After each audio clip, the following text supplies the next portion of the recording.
अस्सलाम वालेकुम, I am Hafza Aliza Yaqoob. Welcome to my YouTube channel psychological learning with Aliza Yaqoob. Today we discuss on anxiety in sports psychology.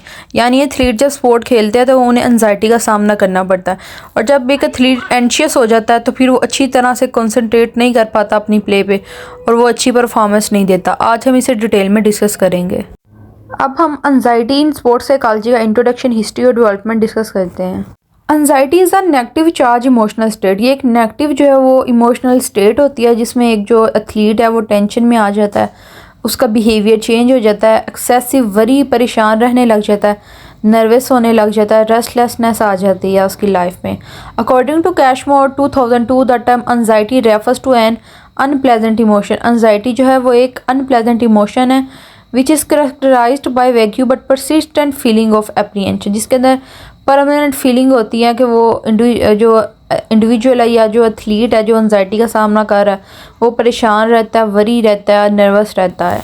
अगर athlete anxiety में आ जाएगा, anxious हो जाएगा, तो वो हर वक्त वरी रहेगा। जिस तरह ये एक एथलीट बैठा हुआ है, उससे फिर अपनी स्पोर्ट के ऊपर, अपने जो खेल है उसके ऊपर ठीक तरह से जो है वो तवज्जो नहीं दे पाएगा, कंसंट्रेट नहीं कर पाएगा। उससे मेंटल प्रैक्टिस भी ठीक तरह से नहीं होगी, ना मेंटल रिहर्सल हो पाएगी, और वो फिज़िकल एक्टिविटी में भी नहीं इन्वॉल्व होगा। वो हर वक्त अपनी वरी के अंदर, अपनी नर्वसनेस के अंदर बैठा रहेगा, और उसकी परफॉर्मेंस जो है वो ख़राब हो जाएगी। Your heart start racing and you can't stop thinking about how everyone will react if you shock. If you choke, sports performance anxiety also called sport anxiety, यानी कि जो एथलीट जो है वो एंशियस हो जाएगा और फिर उसे अपनी परफॉर्मेंस ठीक नहीं होगी, उसकी चोकिंग कंडीशन होगी। इसको कहते हैं स्पोर्ट एंजाइटी या फिर competitive anxiety. Is incredibly common. Estimate suggest anywhere from 30 to 60% of athlete जो है, जो 30 से 60% एथलीट हैं वो इस एंजाइटी को जो है वो एक्सपीरियंस करते हैं, फेस करते हैं। An unpleasant psychological state in reaction to perceived stress concerning the performance of a task under pressure. यानी ये एक अनप्लेजेंट जो है ये साइकोलॉजिकल स्टेट है जो कि एक इंडिविजुअल को हर वक्त नर्वस और वरी रखती है, उसके बिहेवियर में चेंज आ जाता है, वो अपनी परफॉर्मेंस जो है अच्छे तरीके से नहीं कर पाता, अपने टास्क के ऊपर जो है वो प्रेशर में आके तवज्जो नहीं दे पा रहा होता। एंजाइटी एक कॉमन इमोशनल स्टेट है जो कि हर एक एथलीट जो है आलमोस्ट अपनी लाइफ के अंदर जो है वो फेस करता है। ये हर लेवल ऑफ परफॉर्मेंस, यानी किसी भी किस्म की परफॉर्मेंस होगी उसके अंदर एथलीट को हो सकती है। For example, having a tendency to throw up before important competition. A second form of anxiety is related to the state which is situational specific.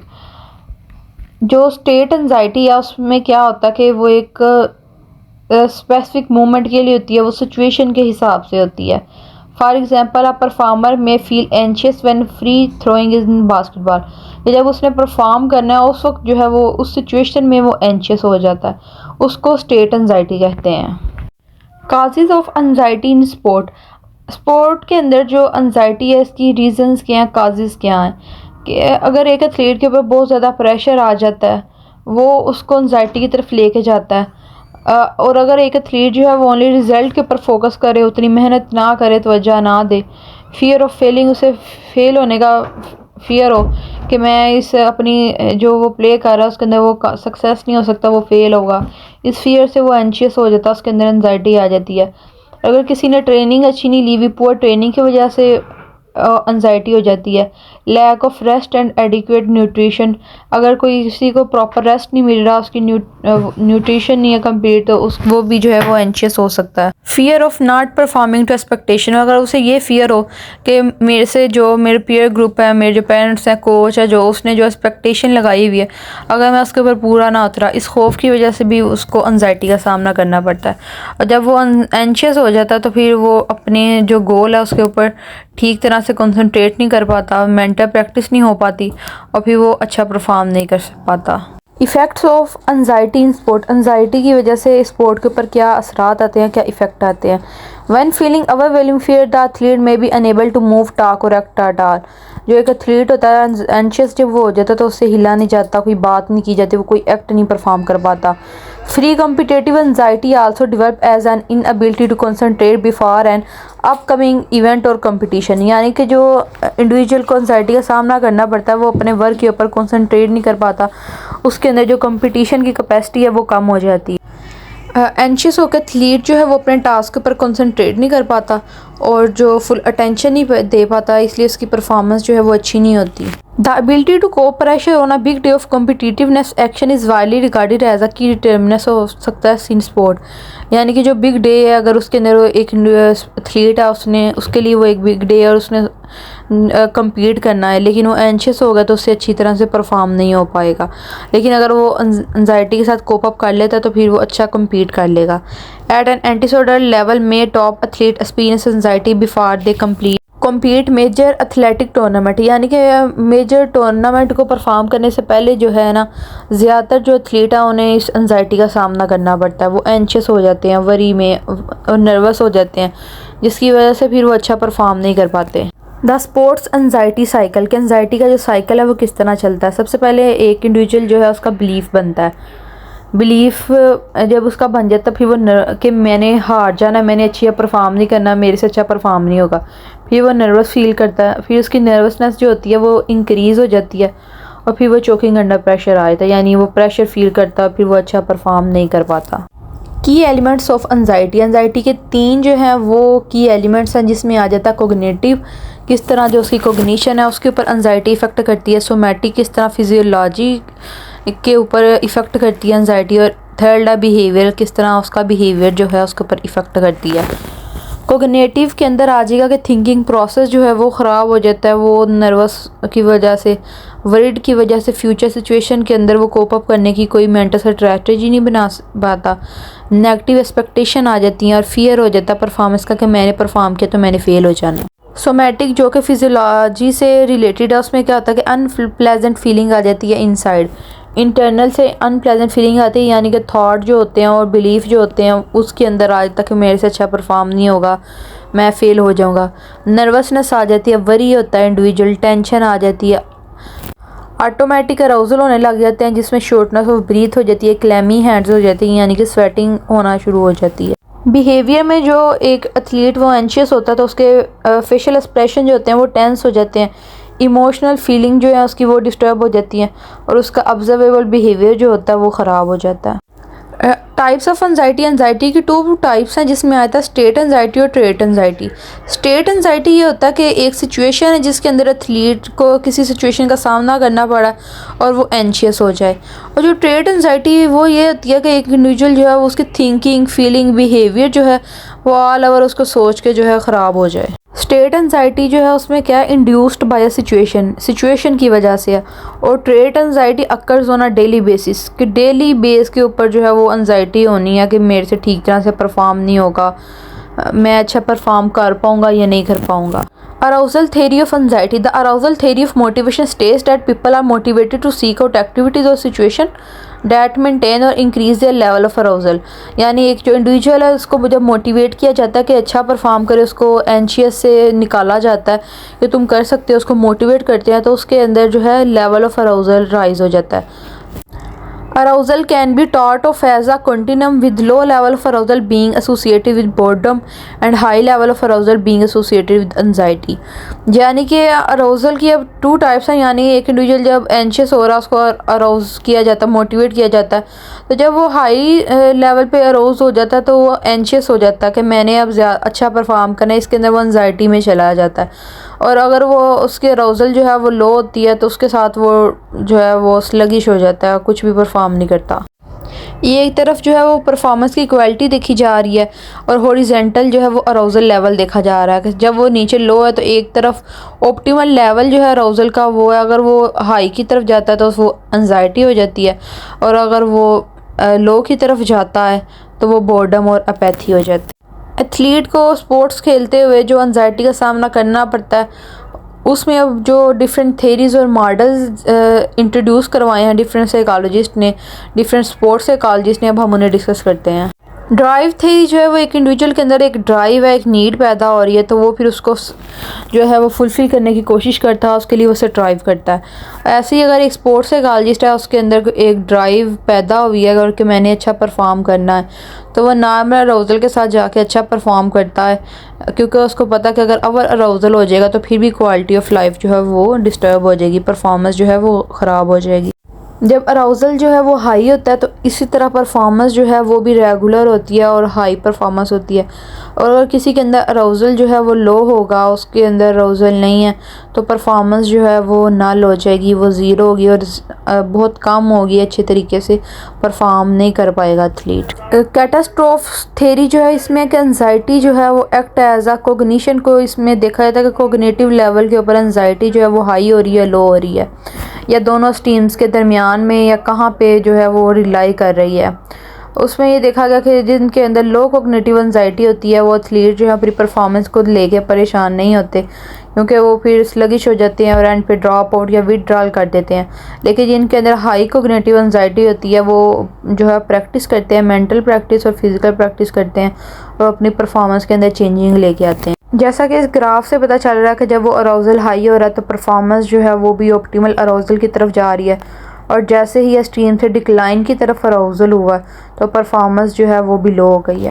Processing efficiency theory. The processing efficiency theory predict that cognitive anxiety in the form of worry. इसके अंदर जो है cognitive anxiety जो है उसको worry की form में लिया जाता है, जिसमें देखा जाता है कि वरी की वजह से आगे दो फॉर्म्स होती हैं, या तो वो जो इंडिविजुअल होता है उसकी अटेंशन कम हो जाती है, वर्किंग मेमोरी ठीक तरह से नहीं होती, वो अवेलेबल नहीं होता, और दूसरा ये होता है कि वो अपने टास्क और एफर्ट के अंदर ज़्यादा जो है इम्प्रूवमेंट लाना शुरू कर लेता है।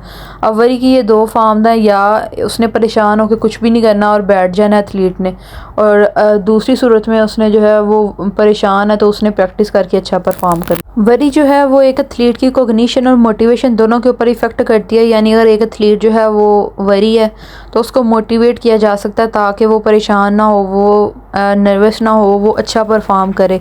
उसको मोटिवेट करना कि तुम कर सकते हो, और उसकी कोग्निशन के ऊपर भी अच्छा इफेक्ट जाएगा। जब उसे मोटिवेट किया जाएगा तो वो उसकी कोग्निशन जो है वो भी इम्प्रूव होगी और वो मेंटल प्रैक्टिस अच्छी कर सकेगा। और इसी तरह ही अगर वो वरी है और उसको मोटिवेट नहीं किया जा रहा तो उसकी कोग्निशन जो है वो स्ट्रॉन्ग नहीं होगी और वीक हो जाएगी और वो अच्छा परफॉर्म नहीं कर पाएगा। और अगर वो मोटिवेट हो जाएगा तो फिर वो अपनी परफॉर्मेंस के अंदर इफ़ेक्टिवनेस लेके आ सकता है, उसकी जो परफॉर्मेंस है वो ज़्यादा इम्प्रूव हो जाएगी, वो अपनी quality of life, quality of work जो है उसको मेंटेन कर लेगा।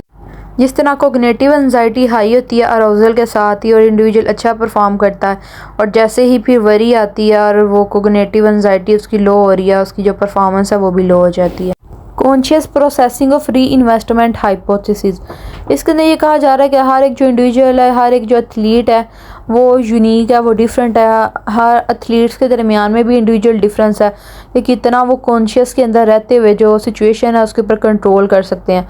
यानी कि अगर एक वो एथलीट अच्छा परफॉर्म नहीं कर रहा तो कितना वो कॉन्शियस के अंदर है कि वो उसके ऊपर कंट्रोल करके री इन्वेस्ट करे, अच्छी उसके बाद प्रैक्टिस करे और वो अच्छा परफॉर्म करे। सबसे पहले तो एक एथलीट की फ़िज़िकल और साइकोलॉजिकल स्टेट को देखा जाता है। उसके बाद देखा जाता है कि वो किस तरह से इंडिविजुअल की परसेप्शन किस तरह की है।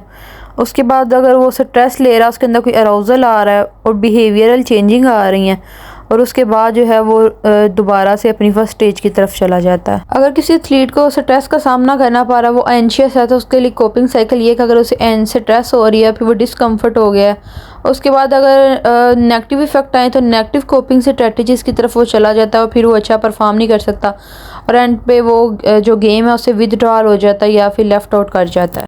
इसके बरक्स अगर पॉजिटिव कोपिंग स्ट्रेटजीज़ को यूज़ किया जाए, इंडिविजुअल को मोटिवेट किया जाए, तो फिर वो अच्छा परफॉर्म करके रिलीफ की तरफ चला जाता है।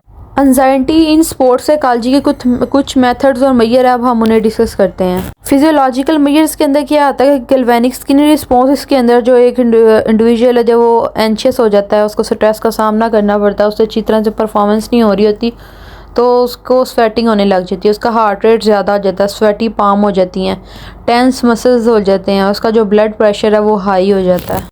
सेल्फ रिपोर्ट इंस्ट्रूमेंट जो है वो यूज़ किए जाते हैं, जिसमें एक आ जाता है BAI यानी कि बैक एंजाइटी इन्वेंटरी, जिसके अंदर एथलीट की जो सोमेटिक सिम्टम्स देखे जाते हैं कि जब वो एंशियस हुआ है तो उसकी जो एंजाइटी है वो किस स्टेज तक है, मॉडरेट, माइल्ड या सीवियर लेवल पे गई है।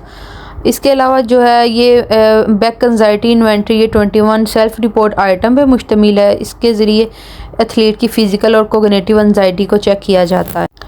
इसकी मिनिमम एंजाइटी यानी अगर वो लेवल 0 से 7 तक है, माइल्ड एंजाइटी अगर वो 8 से 15 तक रिलाई करे, मॉडरेट अगर वो 16 से 25 और अगर वो 26 से 63 के दरमियान में रिलाई करे तो उस एथलीट को सीवियर एंजाइटी होती है।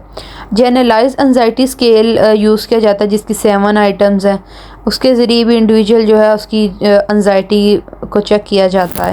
जो पार्टिसिपेंट्स होते हैं इनसे पूछा जाता है कि लास्ट 2 वीक्स में उन्होंने कितनी एंजाइटी के सिम्टम्स जो हैं उनका सामना किया है, और ये 4 पॉइंट लिकर स्केल के ऊपर जो है उनसे सोल्व करवाया जाता है।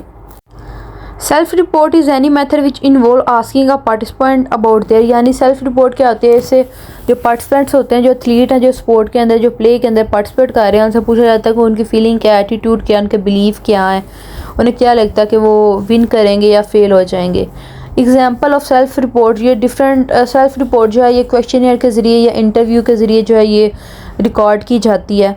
इसके अलावा एक स्केल होता है स्पोर्ट कंपटीशन एंजाइटी टेस्ट, इसको यूज़ किया जाता है एथलीट की परफॉर्मेंस, उसकी एंजाइटी को चेक करने के। SAS self rating anxiety scale जो है इसको भी अडल्ट के ऊपर और एडोलेसेंट्स के ऊपर जो है एज अ सेल्फ रिपोर्ट जो है अप्लाई किया जाता है, और जो एथलीट होते हैं उनकी एंजाइटी को चेक किया जाता है, उसकी मोटर, ऑटोनॉमिक और कोग्निटिव फंक्शंस चेक किए जाते हैं। टेक्निक्स कोपिंग फॉर एंजाइटी, कुछ टेक्निक्स हैं जिनको यूज़ करके एंजाइटी से कोप अप किया जा सकता है। डेली जो है वो योगा किया जाए या 15 मिनट की वॉक की जाए, अपने जो थाट्स हैं, ख्यालात हैं, उनको लिखा जाए। इसके अलावा प्रैक्टिस की जाए, डीप ब्रीथिंग एक्सरसाइज की जाए, अपने टास्क गोल के ऊपर फोकस किया जाए, और नेगेटिव जो थाट्स हैं, नेगेटिव कमेंट्स हैं, उन्हें अवॉइड किया जाए। एंजाइटी इन स्पोर्ट्स साइकोलॉजी में कुछ प्रैक्टिकल इश्यूज का सामना करना पड़ता है, फिर उसको इंटरवेंट किया जाता है। अब हम उसे डिस्कस करते हैं। एथलीट जो है वो एंशियस हो जाता है तो उसको फिर रिलैक्स करने के लिए डिफरेंट फिजिकल रिलैक्सेशन टेक्निक्स को यूज़ किया जाता है। There are many techniques available to the athlete, but the more common technique are centered breathing, progressive muscle relaxation technique, listening to music and mental relaxation. Centered breathing is a process where an athlete focus on lengthening their breathing to reduce their respiratory and heart rate. यानी कि athlete deep breathing exercise करता है। इसके अलावा centre breathing exercise करता है जिसके अंदर उसने अपना सांस रोक कर देखना होता है कि कितनी देर तक वो रोक सकता है, उसके ऊपर फोकस करना होता है। इसके अलावा म्यूज़िक सुन सकता है और मसल रिलैक्सेशन टेक्निक कर सकता है। Taking slow regular breath can help you to control anxious thought and feeling, यानी आहिस्ता आहिस्ता जो है वो डीप ब्रीथिंग करनी, इससे भी एंशियस थाट जो है वो कम हो जाते हैं और माइंड से रिलीज़ हो जाते हैं।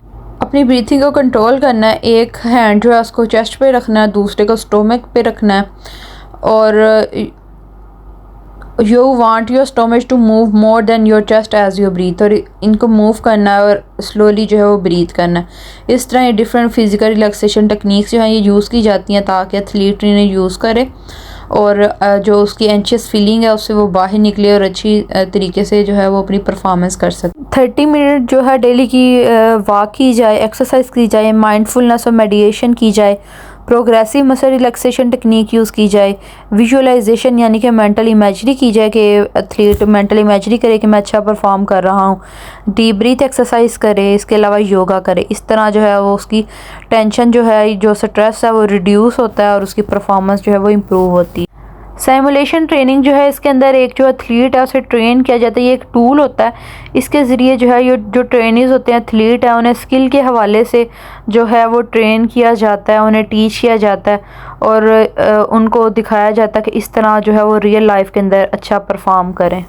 वो फियर रिस्पॉन्स की बजाय चैलेंज रिस्पॉन्स के ऊपर फोकस करें, सिस्टमेटिक प्रिपरेशन करें, उसको लर्न करें, पहले से अपने साथ जो है वो पॉजिटिव सेल्फ टॉक करें, फियर के ऊपर कंट्रोल करें और डिफरेंट जो फिजिकल रिलैक्सेशन टेक्निक्स हैं उन्हें यूज़ करें। जैसे कि एक एथलीट है, इसको दिखाया जा रहा है कि इस तरह परफॉर्म है और फिर वो देख रहा है, सिमुलेट कर रहा है, विजुलाइज करेगा इन चीज़ों को और फिर वो अच्छा परफॉर्म करेगा। Choking under pressure, choking under pressure ensure when athlete fail to meet their performance और गोल। जब एक इंडिविजुअल जो है एंशियस हो जाता है और वो अपने गोल्स को मीट नहीं कर पाता फुली और अच्छा परफॉर्म नहीं कर पाता, difficult to perform, skill suffer from harder to complete task, उससे कम्प्लीट टास्क उसे कम्प्लीट करना बहुत मुश्किल लग रहा होता है, उसके मसल्स जो हैं वो टेंस हो जाते हैं, उसकी शॉर्टनेस ऑफ ब्रीथ हो जाती है, यानी सांस का माता, स्टोमक में प्रॉब्लम हो जाती है। इस तरह वो एंशियस और वरी हो जाता है और उसकी जो परफॉर्मेंस है उसके ऊपर इफेक्ट आता है और एथलीट जो है वो अच्छा परफॉर्म नहीं कर पाता। यिप्स जो है वो भी चोकिंग प्रेशर की एक टाइप है, जिसके अंदर क्या होता है कि इनवॉलंटरी जो है रिस्ट स्पाम हो जाती है एथलीट की, और वो अच्छे तरीके से जो है वो परफॉर्म नहीं कर पाता। सच एज क्रिकेट या डार्ट्स या बेसबॉल के अंदर जो है ना उसकी रिस्ट अच्छी तरह से वर्क नहीं कर पाती। यिप्स जो है उसमें क्या होता है कि पहले वो ओवर कंट्रोल हो जाता है और फेल हो जाता है इंडिविजुअल जो एथलीट है वो परफॉर्म करने में। एम्बेरसमेंट का उसे सामना करना पड़ता है, दूसरे उसको देखते हैं कि वो फेल हो रहा है और फिर वो ख़ुद को कहने लग पड़ता कि आई एम फेलियर। इस तरह ये साइकिल जो है ये चलता रहता है। डार्टिटिस जो है ये एक एथलीट ने पॉइंट एक जो डार्ट ऐसे फिक्स किया था कि मैंने वहाँ तक अपनी परफॉर्मेंस को लेके जाना है, और वो कंसंट्रेट करने की कोशिश कर रहा था, लेकिन चोकिंग की वजह से वो एंजाइटी में आके उसकी जो नर्वस होती है वो ट्विच हो जाती है, वो टेंशन में आता है और उससे वो डार्ट तक जो है वो पॉइंट तक वो नहीं पहुँच पाता। ऐसे ही एक एथलीट ने डार्ट जो है वो सेट किया होता कि वहाँ तक अपनी परफॉर्मेंस को लेके जाना है, लेकिन वो नहीं पहुँच पाता। एंजाइटी की वजह से चोकिंग अंडर प्रेशर में जब वो आ जाता है और फिर उसे अच्छा परफॉर्म नहीं हो पाता। आइसिंग यानी कि जो एथलीट है वो वर्क कर रहा था, फिर उसको एक कॉल आती है कि तुम्हारा जो टाइम है वो आउट हो गया, लेकिन अभी उसके पास टाइम होता है, लेकिन वो इस तरह उसकी कॉल की वजह से जो है वो इंटरप्ट हो जाता है और वो फोकस नहीं रख पाता और जो है वो उसकी परफॉर्मेंस ख़राब हो जाती है। कंक्लूजन जो है वो ये है कि जब एक एथलीट है उसके अंदर अराउजल पैदा होता है तो उसकी जो परफॉर्मेंस है वो इफ़ेक्टिव परफॉर्म करता है, और अगर उसका अराउजल जो है वो लो होता है और अगर वो एंजाइटी की तरफ चले जाते तो उससे परफॉर्मेंस जो है उसकी ठीक नहीं रहती और वो अच्छा परफॉर्म नहीं कर पाता। अगर एंजाइटी हाई हो जाए यानी कि स्वेटी पाम हो जाए, ब्रीथनेस का इशू हो जाए, तो परफॉर्मेंस जो है वो लो हो जाती है। अराउजल का एंजाइटी के साथ बहुत ज़्यादा लिंक है, और इसके लिए जो है वो डिफरेंट कोपिंग स्ट्रेटजीज़ बताई हुई हैं कि अगर एथलीट को एंजाइटी का सामना करना पड़े तो वो डिफरेंट जो थेरेपीज़ हैं, डीप ब्रीथ एक्सरसाइज है, डिफरेंट टेक्निक्स जो है मसल रिलैक्सेशन टेक्निक्स, इन टेक्निक्स को यूज़ करे और एंजाइटी से कोप अप करके जो है वो अच्छा परफॉर्म करे। ये थी हमारी आज की वीडियो। उम्मीद है आपको पसंद आई होगी। Like the video and subscribe the channel. Thank you so much. Thank you for watching.